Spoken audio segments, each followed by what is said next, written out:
Everyone, welcome back to our YouTube channel. So तुम्ही बघताय की मी रेडी झालेली आहे आणि आजच्या व्हिडिओमध्ये काय आहे हे तुम्हाला थंबनेल बघून तर समजलंच असेल. येस, आज माझा हेअर मेकओव्हर होणार आहे. हेअर ट्रीटमेंटसाठी मी चाललेली आहे आणि तुम्ही आता रिसेंटली आईंचा हेअर मेकओव्हर बघितला असेल. तो आईने सुद्धा हेअर मेकओव्हर केलेला होता आणि त्यांचे हेअर तो खूपच जास्त छान झालेले आहेत आणि माझे हेअर ना खूप दिवस झाले इतके ड्राय फ्रीझी आणि तुम्ही बघू शकता की मी last two last year colour केलेले. सो त्यामुळे हे एंड्स जे आहेत ना ते सुद्धा खूप जास्त ड्राय झालेले आहेत आणि मला रोज ऑफिसला जावं लागतं आणि त्याच्यामुळे हे असे ड्राय फ्रीझी हेअर रोज घेऊन जाणार नाही. रोज मी डायसन तरी किती वेळा यूज करू. सो म्हणून मला थोडेसे असे हेअर पाहिजे होते की जे मॅनेजेबल असतील आणि मला हेअर ट्रीटमेंट करायची होती. सो खूप दिवसापासून मी विचार करत होती करायचे आणि फायनली आज मी डिसाईड केलेलं आहे की मी आज हेअर ट्रीटमेंट करायला जाणार आहे. अँड मी कुठे जाणार आहे ते मी तुम्हाला ऑन द वे सगळ्या डिटेल्स देते. आधी मी तुम्हाला खूप सारे पास्ताच्या रेसिपी दाखवलेल्या आहेत, पण आज मी बनवणार आहे रेड सॉस पास्ता. कारण काय तो माझा जास्त फेवरेट आहे. सूरजला व्हाईट सॉस आवडतो, मला रेड सॉस आवडतो, म्हणून मी आज रेड सॉस पास्ता बनवणार आहे. आणि त्यासाठी मी यूज करणार आहे दिसानोचा एल्बो पास्ता, जो की 100% दुरम व्हीटनी बनवलेला आहे. नो कोलेस्ट्रॉल, 0 मैदा आणि ट्रान्सफॅट फ्री आहे. ह्याच्यामध्ये काहीही प्रिझर्वेटिव्ह किंवा आर्टिफिशियल कलर्स नाहीये. सो त्यामुळे खूप हेल्दी ऑप्शन आहे. तुम्ही रोज जरी खाल्ला तरी सुद्धा तुमचा कोलेस्ट्रॉल वगैरे वाढणार नाही. खूप हेल्दी ऑप्शन आहे, म्हणून मी सुद्धा माझ्या ब्रेकफास्ट मध्ये प्रिफर करते की पास्ता बनवू आणि झटपट रेसिपी बनते. सो त्याच्यामुळे मला जास्त वेळ पण द्यावा लागत नाही. तर वेळ न वाया घालवता लगेचच रेसिपी बघूया. रेड सॉस पास्ता बनवण्यासाठी मी घेतलेला आहे दिसानोचा एल्बो पास्ता. त्याच्यानंतर मी घेतलेला आहे मीठ, ओरिगॅनो चिली फ्लेक्स घेतलेले आहेत, कांदा घेतलेला आहे, टोमॅटो घेतलेला आहे, केचप घेतलेला आहे आणि बटर घेतलेलं. पहिले आपण पास्ता बॉईल करायला ठेवणार आहोत आणि बॉईल करतानाच आपण थोडंसं त्याच्यामध्ये मीठ घालायचं आहे. सो मीठ घातल्यामुळे काय होतं, पास्ता जो आहे तो जरा लवकर शिजतो. आणि जोपर्यंत इकडे पास्ता बॉईल होतो आहे तोपर्यंत सॉसची तयारी करून घेऊया. सॉस बनवण्यासाठी मी ऍड करणार आहे आधी थोडंसं बटर मध्ये ऍड करणार आहे आपला हा जो अनियन आपण चॉप केलेले आहेत ते. सो कांदा छानपैकी पिंक झाल्यानंतर त्याच्यामध्ये मी ऍड करणार आहे टोमॅटो. एक छोटा टोमॅटो घेतलेला आहे आणि एक मोठा कांदा घेतलेला आहे मी. आपण थोडंसं इंडियन स्टाईलमध्ये पास्ता बनवणार आहोत. एकदम इटालियन नाही बनवणार आहे. इंडियन स्टाईल पास्ता जो असतो जो एकदम झटपट बनतो तसा टाईपमध्ये बनवणार आहे मी. करणार आहे चवीनुसार मीठ. नेक्स्ट मी याच्यामध्ये ऍड करणार आहे टोमॅटो केचप आणि आपले जे सीझनिंग्स आहे जे की ओरिगॅनो, चिली फ्लेक्स,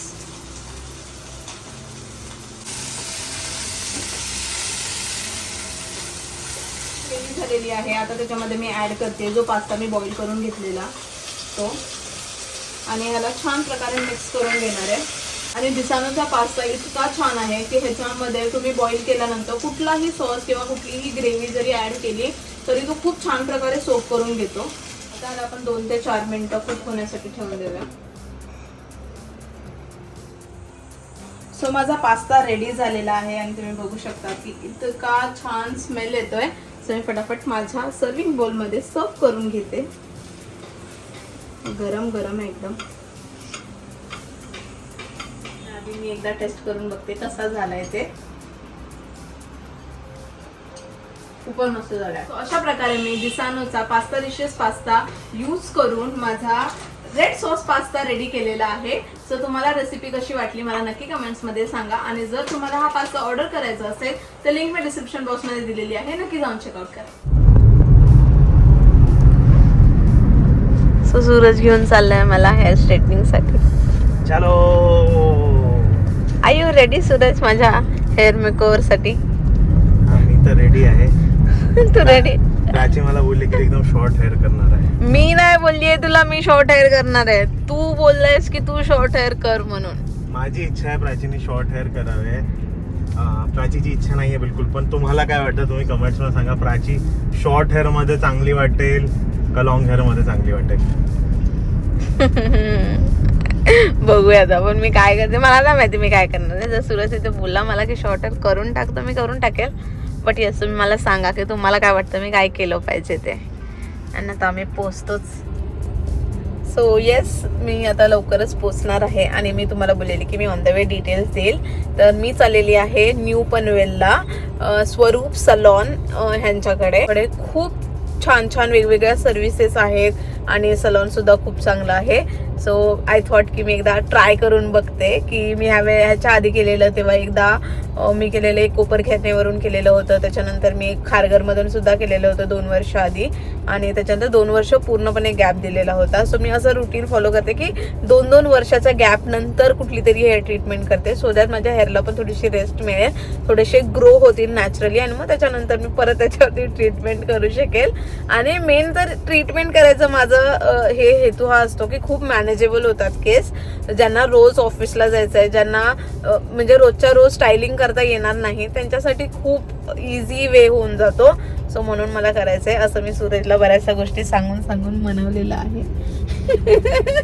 ऐका, फक्त ऐका. ते सर्व मुलींचे बहाणे आहेत हे सर्व, की मॅनेजेबल आणि हे आणि ते काय नाही. मॅनेजेबल करायसाठी माझ्याकडनं डायसन घेतला, नाहीतर काय. आणि आता परत मॅनेजेबल करायसाठी हेअर स्ट्रेटनिंग किंवा हेअर ट्रीटमेंट करते. हे सर्व बहाणे आहे, काही नाही. सर्वांच्या, मला तर माहिती आहे, जेवढे पण पुरुष आहेत, जे पण हे व्लॉग बघताय, त्यांना सर्वांना ही गोष्ट माहिती आहे की हे सर्व बहाणे आहे. त्यांना जे करायचं असेल ना त्याच्यासाठी काहीतरी एक मागे सपोर्ट घेऊन येतात, सपोर्टिंग बहाणा. अरे हे कारण आहे त्याच्यासाठी, म्हणून आम्हाला ही गोष्ट पाहिजे, म्हणून हे करावं लागतं, ते करा. आणि आपण आम्ही संदर्भासहित स्पष्टीकरण देतो तुम्हाला की आम्हाला कुठली गोष्ट का करायची आहे. तुम्हाला माहिती असतं, तुम्हाला माहिती असतं की पुरुष डायरेक्टली नाही बोलणार आहे त्या गोष्टीला, म्हणून तुम्ही काय करता, आधीपासूनच जस्टिफिकेशन रेडी ठेवता की याचं हे कारण आहे. सूरज, तुला कळतंय का? बस झालं, खूप बोलला आता.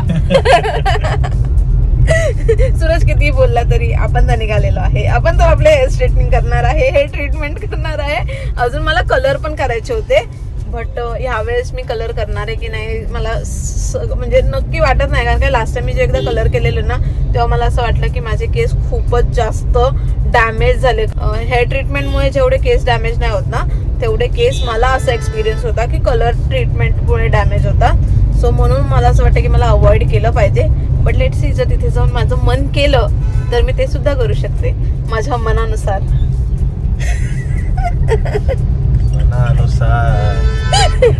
मनानुसार माझ्या खिशामध्ये होल होतो एवढा मोठा मोठा मोठा मोठा. होऊ दे. करतो कशासाठी, कमवतो कशासाठी, तू माझ्यासाठीच कमवतो ना. बापरे.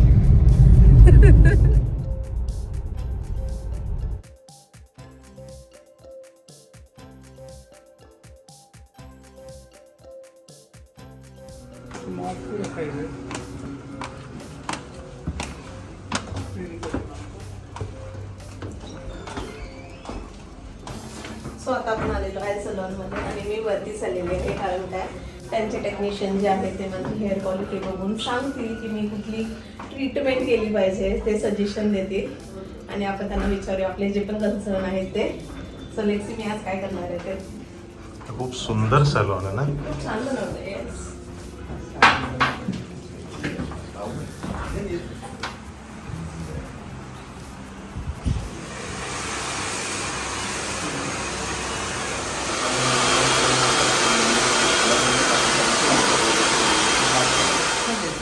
लोकांची काही काय म्हणजे तसं नाहीये बघा, ते काही जास्त नको, म्हणजे फ्लॅट नको, नाही तर मग तेलकट वाटणार, मग स्कॅल्प ओपन झालं की दुसऱ्या थोडासा नॅचरल लुक असू दे. आणि ते बाउन्स असलं की छान दिसेल तुम्हाला, आणि ते दिसायला पण बरं वाटेल ना. कारण बघा शाईन तुमचं चांगलं आहे, म्हणजे मेंटेनन्स चांगला आहे तुमचा, फक्त चुकी होती थोडीशी तेवढीच आहे खालचीच फक्त, बाकी काही नाही, बाकी परफेक्ट. हे असाही ऑइल आहे, कारण हेअर आणखी ड्राय होऊ नये त्यासाठी आपण वापरतो. आपण घेणार आहोत बोटॉक्स ट्रीटमेंट. कारण काय, माझे हेअर जसं त्यांनी सांगितलं की नॉर्मल शाईन चांगली आहे, बट फक्त थोडंसं स्ट्रेट लुक हवा आहे. प्रोटीन ट्रीटमेंट मेनली तर हवी आहे, सो त्याच्यामुळे स्ट्रेट लुक हवा आहे. सो बोटॉक्ससाठी 2 ऑप्शन होते, बोटॉक्स होता, नॅनोप्लास्टिया होता. सो त्यांनी बोटॉक्स सजेस्ट केले. So we go with them आणि बघ रिझल्ट काय येत आहे. पनवेलमध्ये मागे आहे माझं. कसं वाटते चंपू चंपू बनवलाय प्राचीने. सो प्राचीने शेवटी माझं ऐकलेलं आहे आणि तिने खूप शॉर्ट हेअर केलेले आहेत. खूप शॉर्ट हेअर केले खरंच? हो. बरोबर. आणि कट केले ना, आता तुला कळत नाहीये तर बांध केले त्यांनी, पण एवढं नाही केलं. केलेत. मी त्यांना एवढेसे सांगितलेले, सूरजने त्यांना एवढे करायला सांगितलंय. आता बघूया किती केलेत ते. मी तुला खूप मारायला सूरज जास्त वेगवेगळे असतील तर. छान दिसतात पण. मला ते सलून खूप आवडतं. हायजीन पण चांगलं आहे, सर्विस पण चांगली आहे, खूप चांगली आहे खूप in fact. जास्त चांगली आहे आणि सगळ्या गोष्टी एकदम प्रॉपरली फॉलो करून सगळं करतात आणि स्टाफ पण खूप चांगला आहे आणि जे ओनर आहे ते स्वतः ते सुद्धा खूप चांगले आहे. सगळं नीट एक्सप्लेन केलं त्यांनी आणि मेन तर हेअर क्वालिटीनुसार ते प्रोडक्टसुद्धा एक्स्ट्रा टाकून किंवा जर तुम्हाला मॉइश्चर पाहिजे नसेल, ड्रायनेस असेल तर त्यानुसार ते ट्रीटमेंट करून देतात. ते काय सांगितलं त्यांनी, फायबर कॉम्प्लेक्स पण यूज केलेला आहे हां, सो दॅट हेअर जरा स्ट्रॉंग होत. क्वालिटी स्ट्रॉंग होईल म्हणून. छान आहे, खूप मस्त आहे. फायनल रिझल्ट जेव्हा समजेल असं झालं.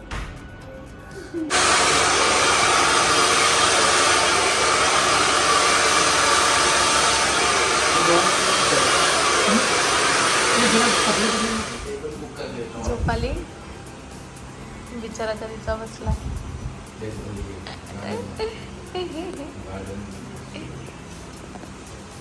काय काय करावं लागतं बायकोसाठी.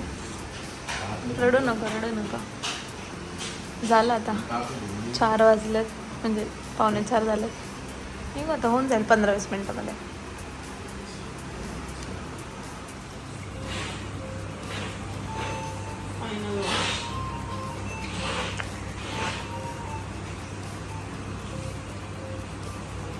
थंड वाटत असेल ना मस्त.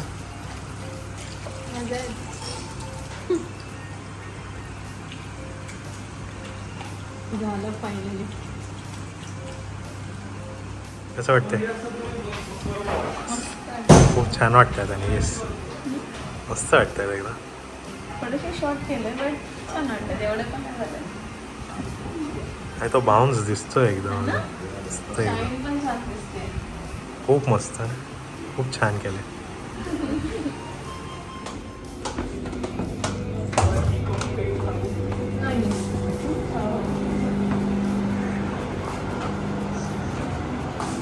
फायनल लुक तुम्ही माझा बघू शकता. खूप सुंदर झालेला आहे, म्हणजे मला ते इतका आवडलेला आहे ना आणि सूरजला सुद्धा खूप आवडलेला आहे.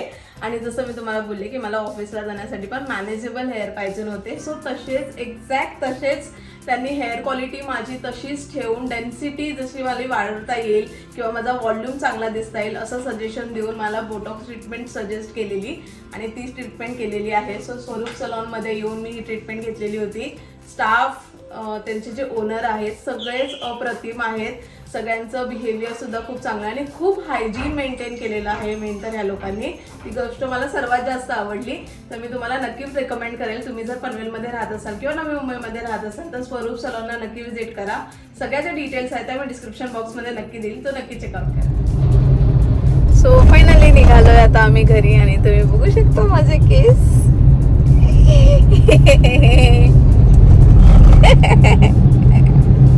आजीची खुशी छोट्या छोट्या गोष्टी मला तर खूप आवडल्यात, म्हणजे एकदमच नॅचरल फिनिश आली आहे आणि जसे मला पाहिजे नव्हते. ते पण सांग ना काय? की एक दाखव या हे केस करायचे तर पैसे लागले ते केसांना काय म्हणतात न्यूट्रिशन करायसाठी. मेंटेन करायला किंवा त्यांना आपण जसं झाडाला पाणी घालतो तसं त्यांना मेंटेन करायला आपण शॅम्पूचा पण खर्च कमी आहे का? ठीक आहे ना, नाही तर शॅम्पू मी घेते माझ्या पैशाने बस. शॅम्पू मी घेते बोलते. खुश आहे ना? मस्त झाले. मला तर माझे केस खूपच जास्त आवडले आणि मी तुम्हाला खरं लिटरली सांगते की ट्रीटमेंट एवढी चांगली होती. Treatment as in hair treatment तर चांगलीच होती, बट त्यांची सर्व्हिस जी होती ना ती खूप जास्त चांगली होती. मला खरंच खूप जास्त आवडली. हायजीन प्रत्येक ठिकाणी त्यांनी मेंटेन केलेलं होतं. सगळ्या गोष्टी खूपच आवडल्या मला. सो तुम्ही जर नवी मुंबईमध्ये राहत असेल तर नक्की एकदा तरी विजिट करा. आणि रेट पण खूप अफोर्डेबल होते आहे ना सूरज? एवढं महाग नाही. एवढं महाग नाहीये, रेट्स खूप अफोर्डेबल आहे बाकीच्या कम्पॅरेटिव्हली सलोनपेक्षा. सो मी तुम्हाला नक्की रेकमेंड करेल. आणि आता आम्ही आलो आहे घरी जाण्यासाठी आणि घरी जाऊन थोडासा रेस्ट करू. कारण काय, संध्याकाळी आम्हाला परत जायचं आहे. संध्याकाळी नाही, ऍक्च्युली रात्री जायचं आहे. कुठे जायचं आहे सूरज? मूवी बघायला. सो आम्ही जाणार आहे धुरंधर 2 बघण्यासाठी, रिव्हेंज. आणि आमचं असं झालेलं की आम्ही फर्स्ट टाइम जो धुरंधर 1 आलेला तो आम्ही बघायला खूप लेट केला, खूप म्हणजे खूपच जास्त लेट केला. नव्हता केला, आपल्याला सीट्सच भेटत नव्हते. आम्ही खूप ट्राय केला, आम्हाला असं वीकेंडला सीट्सच नव्हतं भेटत, खूप प्रॉब्लेम होत होता. अँड मग त्याच्यानंतर काय करायचं म्हणून आम्ही डिले होत खूप, बरंच लेट बघितलं आपण. आणि माझं असं आहे की मला मागचे 3 रोज असतील तरच मी जाणार, नाही तर मी नाही जाणार. मग त्याच्यानंतर आम्हाला कुठे भेटत नव्हतं. एक थिएटर होता आम्हाला, एक एवढं खास पण नव्हतं वाशीला. आम्ही तिकडे गेलो होतो बघायला आणि तो पिक्चर एवढा चांगला होता बट सीट कम्फर्ट 0 होता. म्हणून यावेळेस ना प्राचीने प्री बुकिंग करून ठेवलंय. Last row, so that comfortably picture बघता येईल. येस. आणि ते पण धुरंधर हा मूवी जर तुम्ही बघितला असेल तर तुम्हाला माहिती असेल की खूप मोठा आहे. धुरंधर 1च खूप मोठा होता, ऑलमोस्ट 3.5 तासाचा वगैरे होता, 3.5-4 तासाचा. आणि हा वाला सुद्धा 3 hours 45 minutes काहीतरी असणार आहे. तर मग आम्ही विचार केला की कुठे सीटवर बसायचं, म्हणून आम्ही रिक्लायनर बुक केलेलं आहे. या वेळेला इतकी मजा येणार आहे ना मूवी बघायला. आणि मी तर खूप जास्त एक्साइटेड आहे. मी म्हटलं सूरजला बबडीचं ब्लँकेट घेऊन जाऊ, आपलं थोडं मोठं होईल तर बबडीचं कसं घेऊन जाता पण काय वाटणार पण नाही.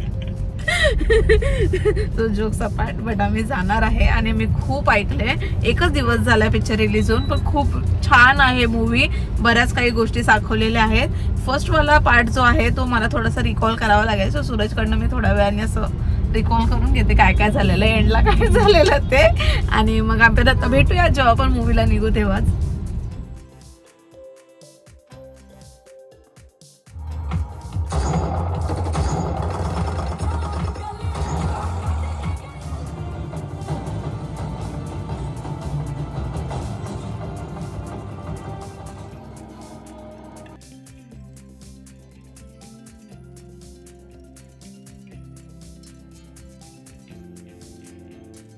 आम्ही घरी आलेलो आहे after watching the epic movie Dhurandhar the revenge. आई शपथ, काय मूवी होता. एक नंबर.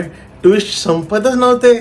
मस्त, म्हणजे बघितला पाहिजे. ज्यांनी फर्स्ट बघितला ना त्यांनी जाऊन सेकंड बघा. आणि जर तुम्ही फर्स्ट नाही बघितलाय तर फर्स्ट OTT वरती बघा आणि जाऊन सेकंड वाला तर पार्ट बघाच बघा. इतका मस्त आहे, थिएटरला जाऊन बघण्यासारखा आहे. स्पॉइलर आम्ही देणार नाहीये, म्हणजे जर तुम्हाला जाऊन बघायचं असेल तर सस्पेन्स राहू दे. कारण काय, तो जेव्हा तुम्ही बघाल तेव्हा तुम्हाला खूप जास्त छान वाटेल. आणि पूर्ण मूवी इतका एंगेजिंग आहे. आणि जरा सुद्धा 2 मिनिटं सुद्धा तुम्ही इकडचं तिकडे बघू नाही शकणार. पूर्ण वेळ तुम्ही स्क्रीनकडे बघून 3.5 तासाच्या वरती पिक्चर आहे. मस्त मस्त, नक्की जा. आम्ही तर रेकमेंड करू की नक्की जा तुम्ही हा मूवी बघायला. पैसा वसूल आहे, पैसा आणि वसूल. जर जमलं तर रिक्लायनर घेऊन जा, रिक्लायनर सीट बुक करून जा. कारण काय, कम्फर्टेबल खूप वेळ 3.5-4 तासाचा मूवी आहे. आणि जरा कम्फर्टेबली बस झोपून बघता येईल मूवी. आम्ही सुद्धा रिक्लायनर बुक केलेली होती अँड खूपच छान एक्सपिरियन्स. आजचा दिवस प्राचीचा. दाखव प्राची लोक. प्राची खूप खुश आहे. सो मस्त दिवस गेलेला आहे. आणि आजचा ब्लॉग आम्ही आता इथेच संपवतो. भेटूयात नेक्स्ट ब्लॉग मध्ये. Till then bye bye, good night and keep smiling.